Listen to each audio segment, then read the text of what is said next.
Some baseball careers are remembered because a player dominated the box score. Others are remembered because when the game reached its most important moments, that player was exactly where he needed to be. Dick Green belonged to the second group.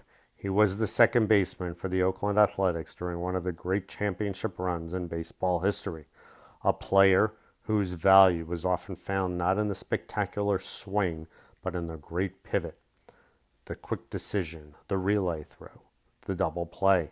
And in 1974, Dick Green gave baseball one of the great examples of how defense can help win a World Series.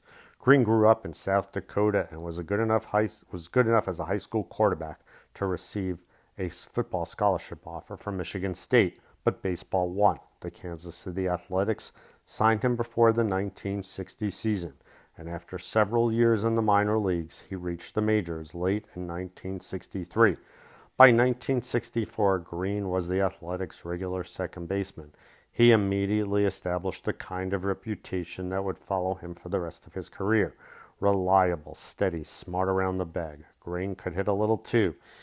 He had some power for a middle infielder, and when the Athletics moved from Kansas City to Oakland after the 1967 season, Green moved with them. That made him one of the links between two very different eras of Athletics baseball.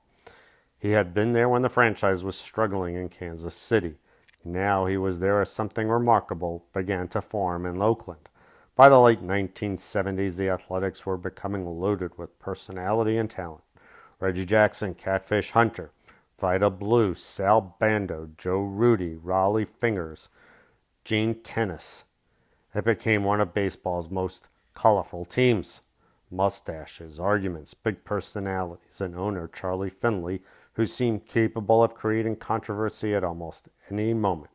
They became known as the Swingin' A's, and surrounded by all that noise was Dick Green, the second baseman, the professional, the guy turning two. Green's best offensive season had come in 1969 when he hit .275 with 12 home runs and drove in 64. Those were good numbers for a second baseman of that era. But by the time Oakland became a championship team, Green's importance increasingly came from everything he could do without a bat in his hands. The Athletics reached the World Series in 1972 and defeated the Cincinnati Reds in 7 games. They returned in 1973 and defeated the, I gotta believe, New York Mets in 7. 2 straight World Championships. Then came 1974. Oakland was trying to accomplish something that had become extremely rare: win 3 consecutive World Series. The opponent was the Los Angeles Dodgers, and this became Dick Green's World Series, not because he hit. He didn't. Green went hitless in that World Series. But baseball is one of the few sports where a player can fail completely in one part of the game and still become one of the reasons his team wins the championship. Green did it with his glove. In Game 3, he helped turn 3 double plays.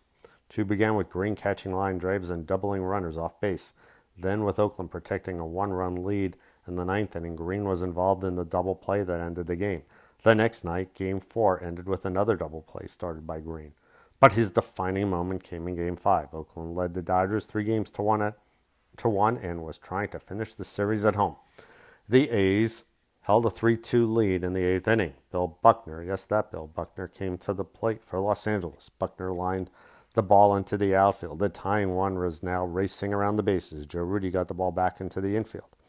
Green became the relay man. This is one of those baseball plays that looks simple when executed perfectly. It isn't. The second baseman had to position himself correctly, receive the throw, turn, understand immediately where the runner is, and make another throw accurately enough to give the defense a chance. Green took the relay and fired to third base. Sal Bando applied the tag. Buckner was out. The tying run had been erased. Oakland escaped the inning. A short time later, the Athletics were world champions again.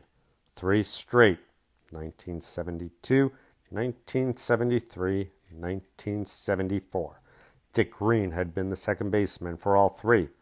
And after the 1974 World Series, something unusual happened.